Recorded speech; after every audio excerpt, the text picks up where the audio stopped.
And we are live. Welcome to another episode of Unscripted. I have a great pleasure to introduce Joe Maissel. How are you this morning? How are you? I am well, thankfully. A lot of things going around, so grateful for that. How about Y- you? Yeah, absolutely. Thank you. I met you at an event in New York City, and I was fascinated about the topics, which was visibility in the enterprise. We'll kind of dive into that. But before we dive into that, I'd love to hear your journey. How did you get into cyberspace? In just your progression, and then we'll talk about the cool guitar that you have on your wall. All right, David. Well, thanks. So, yeah, I'm Joe Maissel, and I've been in the IT space for a very long time across all aspects of it. But long story short, came up largely as an engineer. I consider myself a recovering engineer, an architect.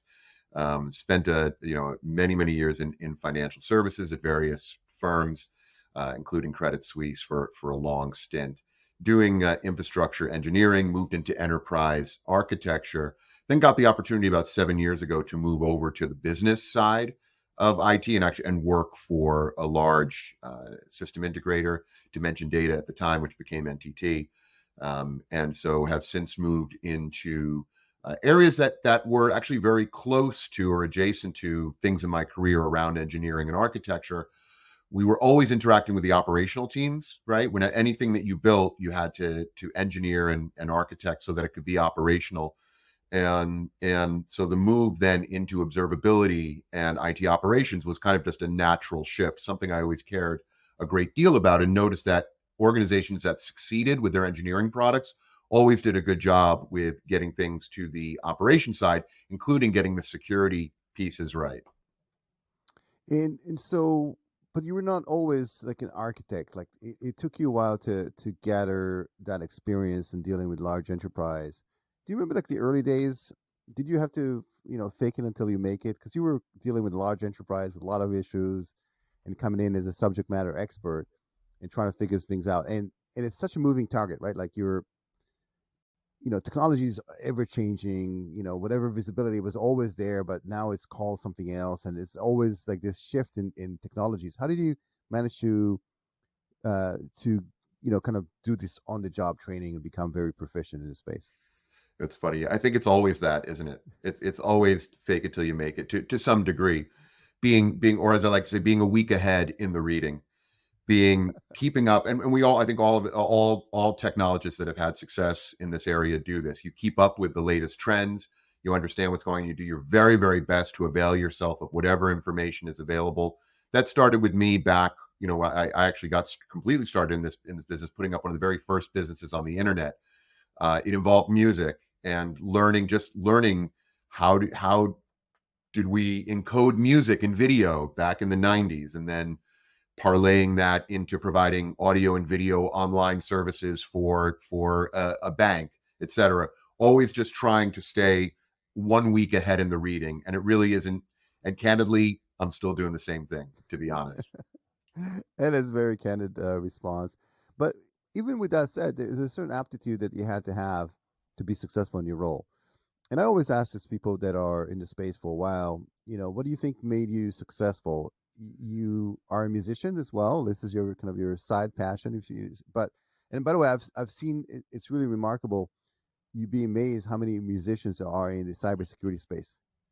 And you roll your eyes because it's true. Oh, And is there correlation associated with like being musically inclined and have the aptitude to provide cybersecurity services and have that knowledge? David, there has to be. I mean, at our company's annual kickoff, we'd have multiple bands of employee, multiple bands playing, comprised of employees. And it's very consistent in IT and in security. It comes up over and over and over again. Maybe I don't know. What are your thoughts on what that connection is? I don't know. Are you a musician, and is that something? Are you passionate about music? No, I played the keyboard when I was growing up as a kid, but then I abandoned it. I guess because there's some other hobbies I've came across along the way. Maybe it's the first of all, I as a musician you have to be consistent. In terms of your learning, you can't just become like a guitar player overnight. You have to spend some time into learning and practicing, and I think that's the same in cybersecurity.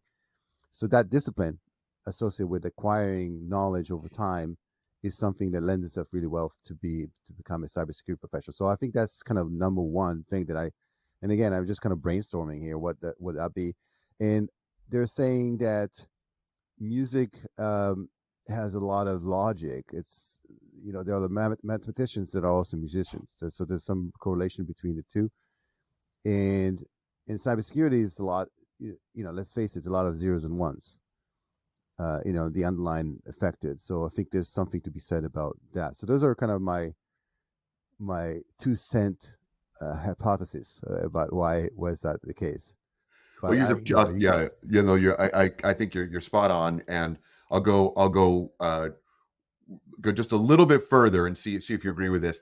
That cybersecurity people, information technology people have really strong minds for abstraction, and conceptual, and conceptual learning. If you struggle with broad concepts, then applying those right to specific logical things, you'll struggle in technology. And I think music lends itself to someone who has a sort of a conceptual mind. You have to think abstractly in our business, and abstract music can be, not that music isn't very real and concrete when it's played, but there are so many concepts that go with it. I think it draws a certain kind of person that is really able and capable with concepts.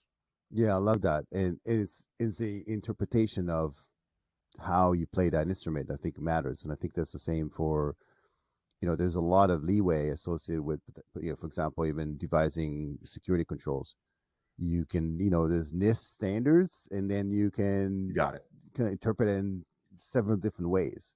So I think and there's a lot of creativity, and it's funny because creativity and cybersecurity is not they're not synonymous.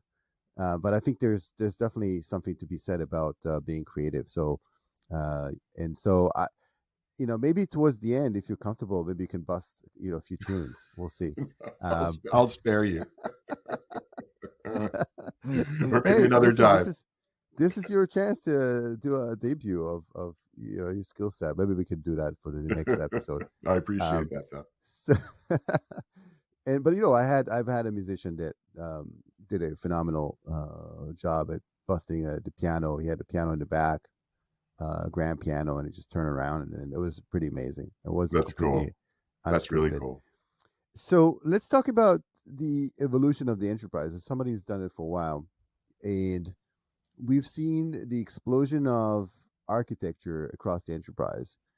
Back in the 80s and 90s, people started to get like firewalls, and it Yeah. was the chart was pretty straightforward. It was a perimeter. There were servers, there were endpoints, and everything was kind of interconnected with some sort of, maybe they had VLANs, but it was fairly limited. Yeah. Fast forward to today, and the organizational chart looks like, in terms of the architecture, looks almost like an unbelievable spaghetti.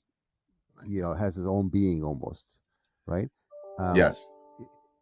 why is that? Why we haven't figured out how to make it more streamlined? And maybe on the flip side of that, or just to add on to that, I think this is why new companies that are maybe founded 2, 3, 5 years ago have the advantage, because they can just create something from scratch and don't have to go over all the legacy networks and so on, and they can just create something from like just from now moving forward, instead of just dealing with all the spaghetti stuff on the back.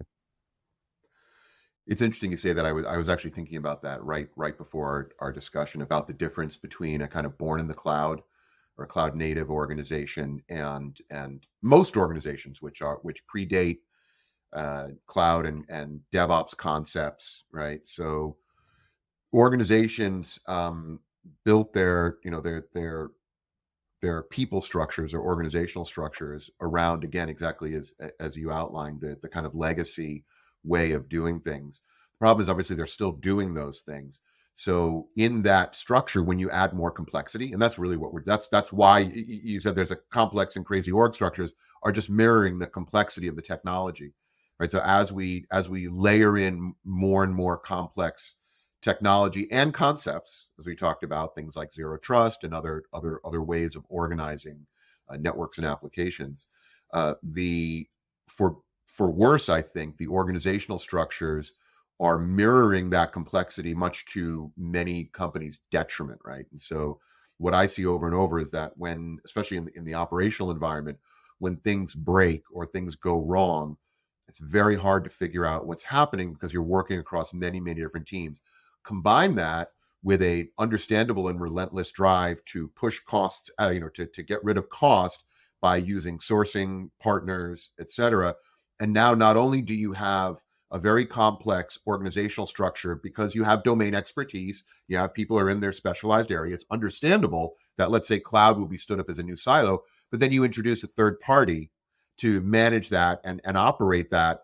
And you need to now have a third party who is only interested in working on that particular domain communicate effectively, right, with all of the other domains. So I think your observations are on the money, and this is what my team deals with day in day out. It's a very difficult problem.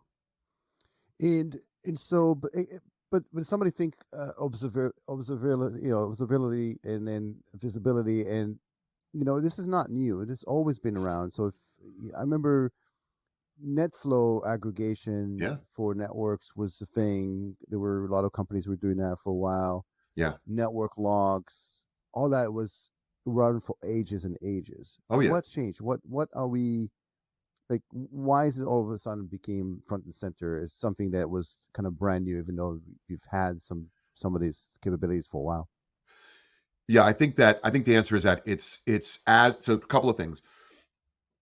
Customer expectation and employee expectation has changed. Because some companies actually do operate their environments extremely effectively, they set the bar. So the consumer expectation of the performance of, let's say, an app, on your phone or a website has gone through the roof. People don't expect. I mean, the way. So, for example, the way Amazon works, right? It works very well, and it's very rare that you have a slowdown or a problem. Um, Obviously, they that's a whole other discussion how they actually achieve that. But the point is, it sets people and people's expectations, customer expectations, very high. So businesses now across the board find themselves under tremendous pressure to provide that kind of experience. Same goes for employees, frankly. You and I are sitting here talking, through this technology, which again, it's been around for a while. To your point, but now it's we're relying on it. I might have come into your studio, 4 years ago, right? Now we're relying on this, and the expectation is it's just going to work. All of this is very complex, and And we so also, Joe, we have not to just to you to just to add to this, we yep, also have zero tolerance to any latencies, right, any lags. You, right, like it's like in the early days when people are expected to send an email and receive an email within the 10 seconds, right, and so 45 seconds was unacceptable right. because the executives were, oh, did you get it? I think now with there's zero tolerance for anything, Zero, yeah, right? zero. Zero. And you'll know this better, and also the expectation that things are secure as well, and that there will not be there will not be break-ins, there will not be problems from a security perspective, despite the fact that we know that the threats are greater than ever, right? So all of these expectations are creating. So to kind of finish out the question, are creating this very high expectation that's all the way up now at the C level, right? CEOs are very aware of this pressure because boy, do they hear about it when something goes wrong. And frankly, my my observation, no pun intended, is that a lot of executives on the business side of the equation are actually very discouraged. They feel that this is an intractable problem in many cases. If they're struggling because of the complexity, it's not like these crazy org structures, the number of players involved, including internal teams, outsourced teams, et cetera. It seems like an intractable problem for many senior leaders. And so, how you and your team approach it? So first of all, the fact is that tremendous problem, it means that it's worth solving, right? You start, so there's money to be made, and there's also you're providing some serious value because of the immensity of the issue. How do you then come over, like, where do you start? It's almost like, okay, you have to slice and dice the issue into the smaller manageable chunks. We can't just say, okay, we're going to solve this tremendous problem. Where do you start when you come into first into organization and they tell you we can't see what we're doing? Where do you start? How do you investigate? What's your first steps you take, and how do you make sure that you're approaching it in the way that you're going to be able to solve it, make an impact? Yeah. So great question. It's something that we've spent a lot of time on developing, and we have a methodology which involves an initial workshop, but we approach it holistically first of all, because in the observability market there obviously are lots of technology vendors. They want to come in, find a gap in technology, sell technology. Um, that's great. Sometimes that's a really important piece of it, but kind of per our conversation so far, it's actually about the organization and the process. So, in order to do that, if we can get the right players into a workshop setting, we do user stories, right, and understand kind of day in the life of various players within the organization. If we can get a business user in, we ask them, walk us through a problem that you had. How did it unfold? Talk us through. So that way we see, how did they get alerted to the problem? Then what was the incident management or problem management process like? How did it actually flow? If we can get, and ideally you obviously have technologists on there as well. Walk us through how you were alerted to this issue, but then not just, oh, you didn't have this kind of tool, but how did it flow through various resolver groups, right? Did you call a war room together and get everybody together to try to fix it? Why did that have to happen? Why couldn't you see what was going on? We pretty quickly start to peel it back and see where there are gaps, both in technology and process and in organization and in leadership, right? To help with these things. So, and we know that there are organizations that we see organizations that do this better than others, and so we can advise on how to structure how an organizations can get structured around, again, not, yes, they're tech, we love selling tech and we're good at it, but we also see, again, how that tech is deployed and then how it's managed and operated is also what we see as critical to making steps. It doesn't get better overnight, but taking steps to having a much more responsive organization when there are challenges and problems. And is everybody receptive to that? I mean, some don't, Joe. Like, some people just say, "Hey, listen, forget about the whole strategic thing. Like, just me. I mean, just I need something tactical. I have this issue happen. I just wanted to come in and solve it, and Sure, I'm willing to pay for it." Is sure. because it's not always about this holistic view. Sure. And we are delighted to place a particular technology in that an organization will, feels that will really address it. And sometimes that helps enormously. If there's a gap in internet visibility, for example, and synthetics are required in order to find out, where stuff is breaking down, maybe it died, things are slowing down. This happens a lot at a firewall, for example.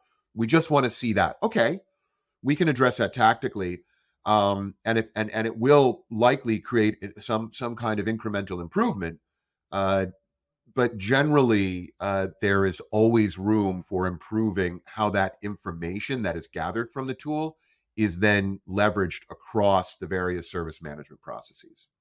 And that's the key, right? So there are a lot of systems out there that are spitting out information, but then it's part of it is the correlation between all the different various systems, right? And making sense of it. It's not, there's just so much data being generated by some of these tools, whether it's the SIM, whether it's the log files, the firewalls, the endpoint. I mean, it's just, the application monitoring tool. How do you then take and make sense of all of it in such a manner that is useful? Because it's not just about collecting and monitoring; it's also making use of it. Yeah. And so you raised, actually, thank you for bringing that up, in the sense that, so we're talking about what's the problem, right? Well, the avalanche of data is also part of the problem as well. It's really overwhelming. There's no, so I wish I could say, oh, You throw it all into an aggregation or some type of analytics engine, and it will spit out Data lake. beautiful correlations for you. Yeah, right. Magic graphs, right? And oh, there's the problem. So first of all, to that point though, organizations really I've been in consulted for a household name software company, very, very sophisticated engineering operation. And they actually took that approach where they pumped the data into one of the big, I think they were using Wavefront, one of the big kind of correlation engines. Um, and it actually worked very well because it was being run by software engineers who could go in and on the fly, like build out the right data models within that tool to correlate things effectively and keep that maintained. In other words, the engineers involved with the telemetry understood also how to use the observability tools to effectively or to make them effective in getting meaningful correlations in data. So those types of approaches where you use an analytics tool or a bit, a sort of a data lake type approach, they can work, but organizations are often underestimate the amount of love and care and feeding that those systems require. But many companies are marching down that path. The other, well, I would say it's not necessarily, it's not an either or thing, but critical to all of this would be having some success just within your own domain. So you use the example of flows and network. Having a highly skilled network team, though, that can make sense of all of the good telemetry data that's coming off the network and then knows how to share that data effectively across teams makes an enormous difference. So, yes, you could look for something whiz bang in order to try to pull it all together and give you meaningful telemetry or correlation and aggregation from that telemetry. It can be done, but just as effective or in parallel, um, having or a team see that their telemetry, their data, their what they are able to see is also valuable data to other teams, and have them develop a sense of accountability to making that data correct and available to other teams is actually a big step for many organizations. Most The problem is a lot of organizations don't have the luxury of having hiring. And I know there's quite a few hires now for people that are responsible for that, but there's a lot of companies that don't have the resources to yet hire another yet or create yet another team to deal with it. What do they do? That is correct. And so look, we I've been making the case again that there has to be a locus of accountability in the organization for this. That's the case that I made. At the event that we attended together. That there really should be a chief observability officer alongside the CISO. Right? It's a sort of comparable because it's this cross cutting concern. Organizations that don't have the resources to do this obviously will be they're challenged in security, et cetera. But the answer is likely similar to what it is in security, which is you turn to partners that can provide this kind of capability. That's something that we're doing and are very proud of. We have services in this area that can provide that ongoing capability. Um, and or you look at the business criticality of this and look to put some focus on it from a budget perspective, the same way that security, usually gets its, the right focus. But David, I wonder how would you advise an organization that is resource constrained on security? What would you advise them there? I'm wondering if the answers are similar. Yeah, very much so. You can see that one of the fastest growing areas in security is actually the MSSPs, the managed service providers, Yeah. because they just cannot. First of all, it's not their core function. That's number one. And they can't train people, keep them. It's very costly, and so they outsource a lot of these functions. And I'm assuming that there's going to be observability function that you can outsource to have somebody monitor it. And just do that because it just there's no possible way for you to have that in house. We think so as well. So we think that's a growth market, and we're making investments there for sure. Now, tell me, how can you be proactive about this? Because a lot of this stuff is break fix, meaning that people come to you when there's an issue. Is there any way for companies to start figuring out, like looking at degradation of certain elements within the network or degradation of multiple applications before that really becomes an issue. Yeah. And then on the flip side of that, is there preventative measures they can take? You take your car and once every 5,000 miles and change the oil. Is there something you can do on the visibility side? I'm going to give you a very consult, classic, or kind of a Oh, very, perfect. really a very boring answer, to be honest. Like, because the answer is kind of boring, but it's really difficult for IT teams to do for whatever reason. We see this over and over and over again. It's about really aligning to the business stakeholders. Again, sorry to, we've heard that advice a million times, but what that does is it allows the IT teams to focus on the critical areas. You're not so solving the problem writ large. And that was one of the challenges. I know I love that you brought up the flow thing. There were flow aggregators. Companies put them in and said, "Hey, we got all this stuff. Everybody, go ahead and use it." And they're like, "I don't really know what problem this solves. Like, this is great, but by aligning your observability strategy and your monitoring to business KPIs, and it's astonishing, even the most sophisticated organizations don't do this consistently. You'll find that it helps with budget. It will help focus your projects. Perhaps flow really is critical to, like, you have a remote office strategy where you're running SD-WAN, and it's absolutely critical that you understand what's happening at different areas, and you're going to focus on gathering flows from those very specific areas, right, that support a critical business initiative, rather than trying to deploy it all at once. That's the advice we give. It's advice that, and we help our clients achieve that by literally visually depicting how particular observability technologies align to business outcomes. And it's amazing how it shakes loose both budget and focus. Now, is cloud first companies don't have to worry about it because the onus is on the cloud service providers, or is it still the same issues? Just they're just somewhere else, like in terms No, of it's the same. They, again, a cloud first company is still going to have application code that goes wrong. They're still going to have virtual networks that don't work properly. They're still going to have some type of compute, even if everything is in Kubernetes clusters and it's automatically sizing for them. It might be a little bit different how they have to gather that telemetry data.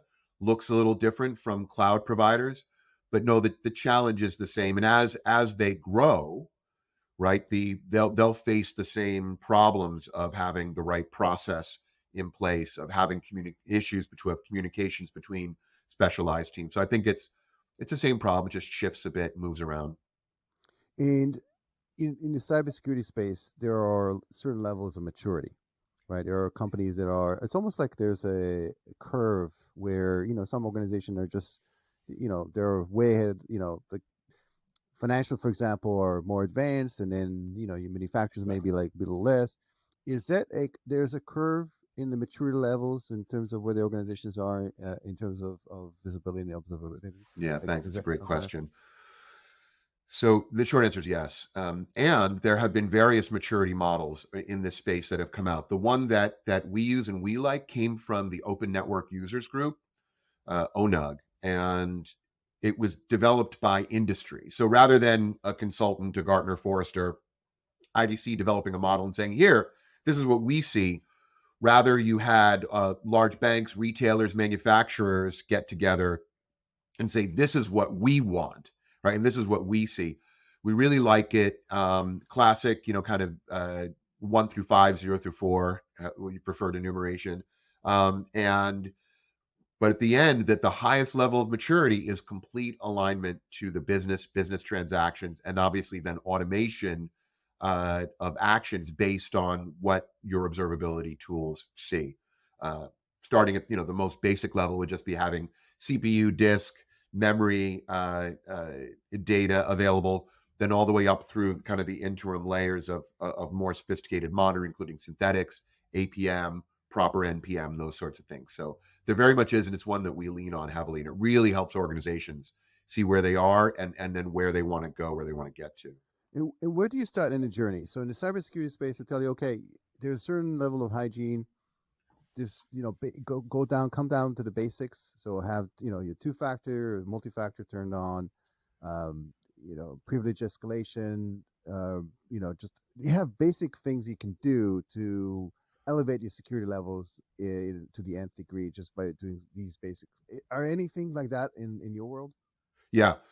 So every organization has had monitoring, right? They so that there's always a starting place. Everyone has monitoring, just like you have a basic security, footprint. Um, what we see though is even in that basic monitoring, there are often multiple overlapping tools. There's also often poor data sharing between teams. Alignment to service management processes are not there.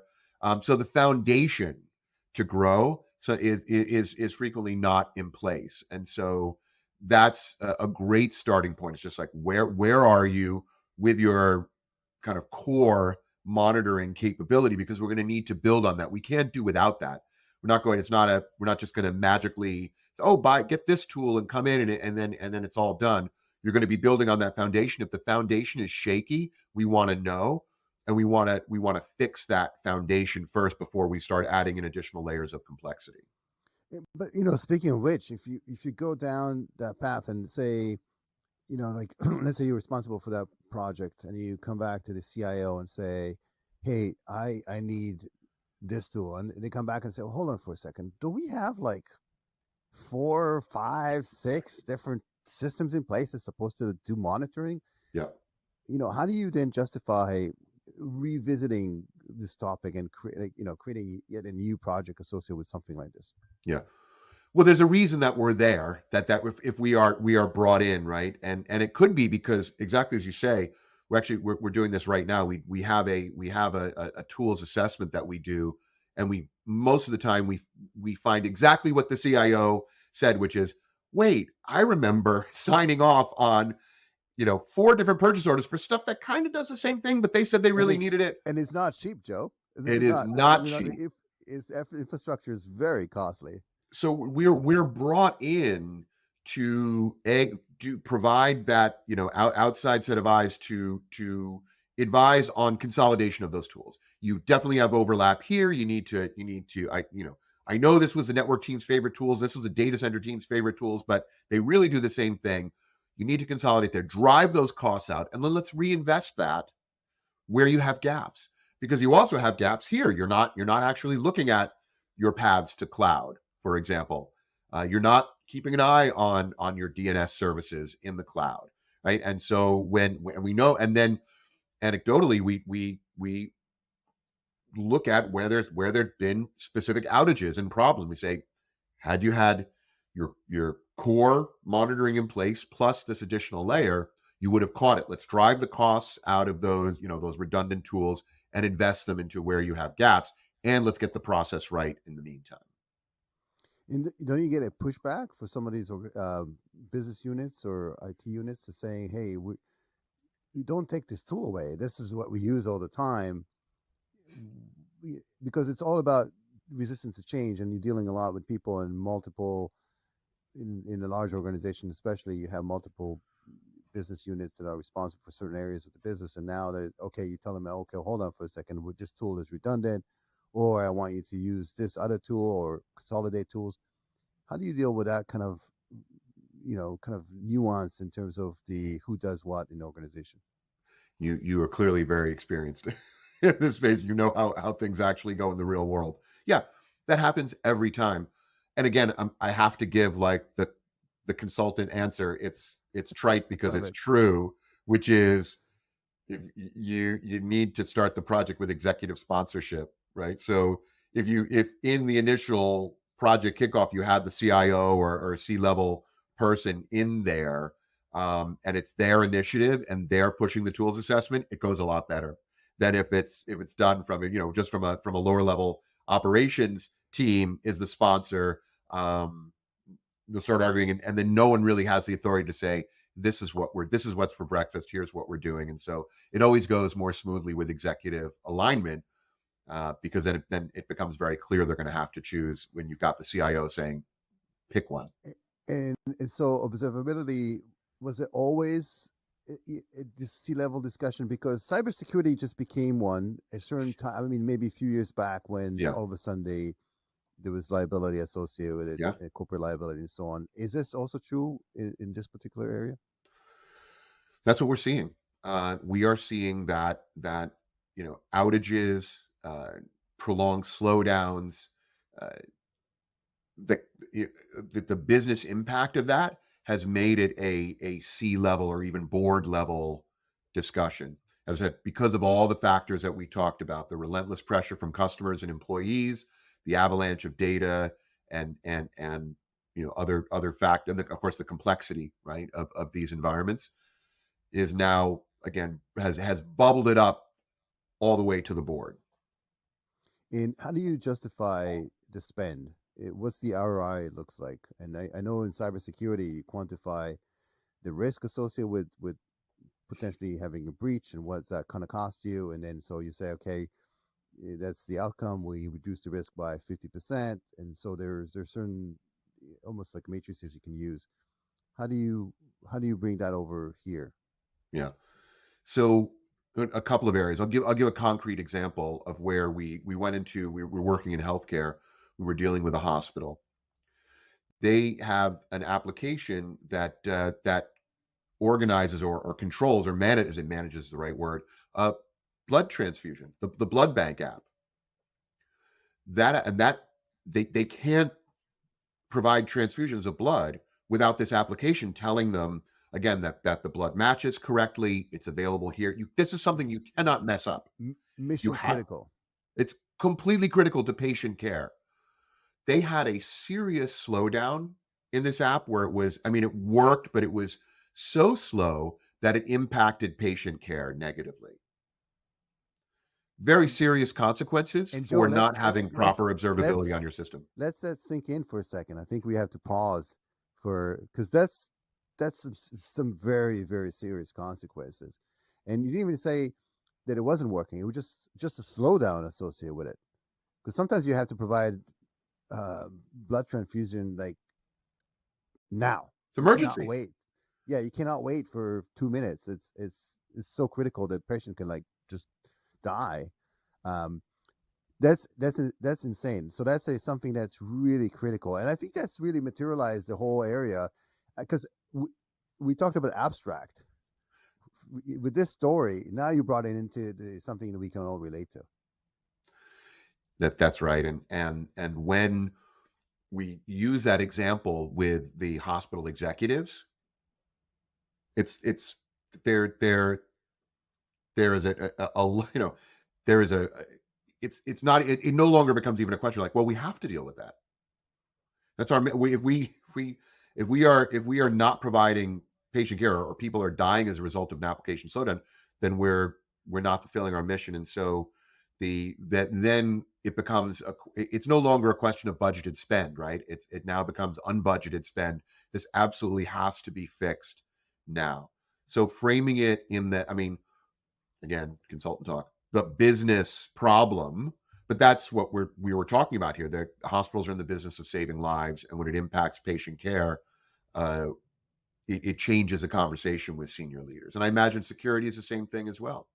Effective security. Yeah, but it's funny because it goes hand in hand. This cybersecurity was Yeah, always most times it was inverse to usability, and so a lot of organizations have seen the cybersecurity controls hindering the system, so they'll turn right, off right. certain monitoring, to turn off.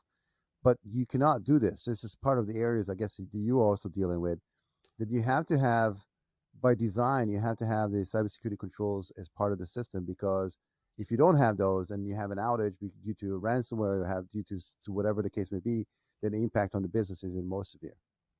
So how do you deal with that again the inverse correlation between usability and cybersecurity, and I would say cybersecurity and observability, right? How do you deal with that? It's actually I think probably to convenient for me and our practice that inverse relationship I don't think exists.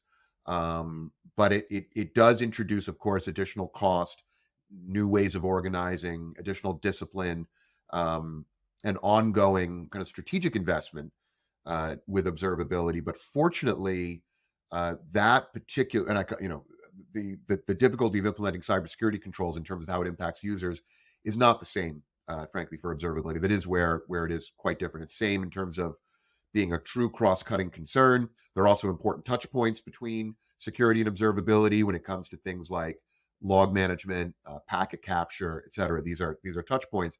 But that particular issue, fortunately, isn't there. It's really about the investment and the knowledge, right, to make it happen. The skills are rare and difficult, also like security, difficult And to let find. me ask you this kind of a couple last questions. Did you have to have some difficult conversations with customers when you go in and you observe, pun intended, what they have in place, and you have to completely re-architect or re-engineer the infrastructure due to the complete lack of visibility, and it was just not done correctly to begin with, and so it was a lot of money and maybe process re-engineering, a lot of things associated with it that are very detrimental to the business, but it will cost a lot of money and we'll get a lot of pushback and so on. Did you have to make those difficult conversations sometimes? Yeah, and yes, and that's a great question. Largely because they often, if they start with a technology, if they've been approached by a technology vendor, they often, and then we're brought in as a partner. Oftentimes, the executive thinks that the acquisition of the technology is going to solve the whole problem. It's a very delicate and difficult conversation because, yes, they do need the technology. We don't want to impede the technology sale. The hard conversation is the investment around that technology to make it successful in the organization. I imagine security has similar parallels, and that's a challenging conversation even for senior leaders, because a lot of the pieces that are in place, whether it's various outsourcing of different components, whether it's siloing of teams, lack of span of control in order to affect this. Again, that's why I proposed this idea that somebody needs to span all of this. That can be very hard to hear. An executive doesn't want to hear that if that, oh, I'm going to make this, I'm going to buy millions of dollars worth of tech, and it may not solve the problem, completely. That is always a hard conversation. Uh, And how do you deal with the complexity of the tools themselves? Tools today are not standalone. There's just there's so many API calls. They run, so sometimes a performance is impacted not necessarily by the tool itself, but maybe the partner. yeah. So the way we deal with that is that we have to pick our spots. In other words, we can't partner with every tools vendor under the sun. We created our own categorization of tools or areas of focus, and we have specialists in each area. And within that area, they have their focus partners where they have deep expertise. Now, within the reason we created categories, for example, logs, infrastructure tools, network tools, application performance management tools, and user management observability tools. Those are the kind of broad categories. We have specialists in each area, and then there are many vendors within that area, and we have to pick and focus. However, if you're an expert in log management, moving between the vendors within that space is much easier. Same thing with application performance management. But even then, the complexity is such that you have to kind of pick your spots and focus, and that's what we do. So we create that broad coverage, but we do have our, again, focus areas because the tools are complex and require a lot of time to become sort of truly expert and deep in. Did I answer And that, what you were yes, you after? did. And then last question I will ask you, what does an engagement look like?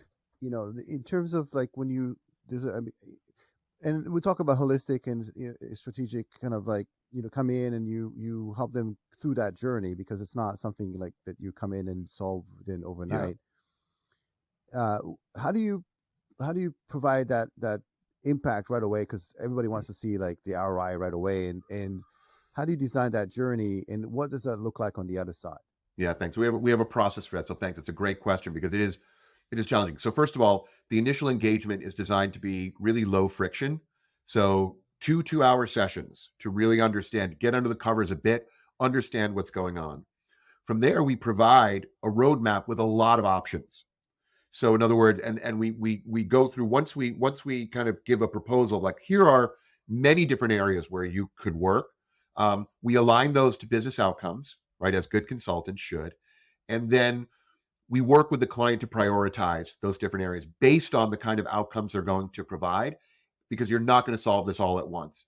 So again, start with something relatively low friction, meet for 2 2-hour sessions, get a list of possible things that we could do to make improvements, prioritize those based on their impact to the business, and get to work on chipping away at it. And how do you measure the success at the end of Yeah. the So process? again, by those business outcomes, we try to develop KPIs based again on what we've identified as the critical business needs. So it could be something as simple as revenue. In one case, in a manufacturer, their critical metrics is factory downtime, right? So we want that, factory downtime because of IT outages, right? We want to see measurable reduction in these very, very high value KPIs, and over time, right? This doesn't happen instantly, but those are the sort of high level KPIs that we identify and then measure ourselves against. And Joe, I'm assuming once the project's successful, you become the executive's best friend because they can. It's something that is so impactful to the business that they can take credit for it, and because it's touches upon every aspect of the business, and then they can take credit and they can make them look really great, really great, if it all turns out really well. I like that. You could write our PR and marketing materials, but No, I'm just assuming. it's the I'm just truth. thinking out loud. It is very true. It's the And truth. in security, you do the job well, and yeah, you don't get hacked, and nobody comes over and pat you on the back. But for this, if everybody's happy and the business is running like a well-oiled machine, and everybody's happy, including the customers, users, and internal users. I mean, that's you people are going to notice. Dave, I that mean, that's very insightful of you. It's no accident that we're investing here because we found it to be very sticky. For exactly you just went through all the reasons that we find it to be when you lead with advisory, we find that it has exactly the result that you just mentioned. This is awesome. essential. Improving customer experience and employee experience makes any IT executive look good, but for the right reasons, right? The results are real and tangible. Absolutely, Joe. How is it the best way for people to reach out to you to know more about the process and what do you guys do? What's the Sure. easiest way? So you can easily throw. I don't know if there's a chat or follow up, but my email is absolutely the best way. Also, you can, if you look at NTT, if you just Google NTT's observability, you'll find that we pop up. But simply, I don't know if you're able to post in. Yeah, I'll post one, but just maybe you can spell it for somebody who's just listening. Sure. It would be JOE.MAISSEL at global.ntt. Awesome. So thank you very much, Joe, for taking the time to chat with me today. Much appreciated. And we covered quite a bit, and in this completely unscripted conversation, you did amazingly well for me. Just blasting you with these topics and questions. So again, I much appreciate it. And I'll give you a last chance to blast the to come over and do a little bit of a tune. But if not, then we'll we. Let's make that. Let's do that the next time, because this was really enjoyable, David. I hope this isn't the last time we talk. This was an absolute pleasure. Yeah, absolutely. Thank you very much again for joining, and for all of those who join us today. Stay safe online as well as offline. I'll see you in the next episode. Thank you.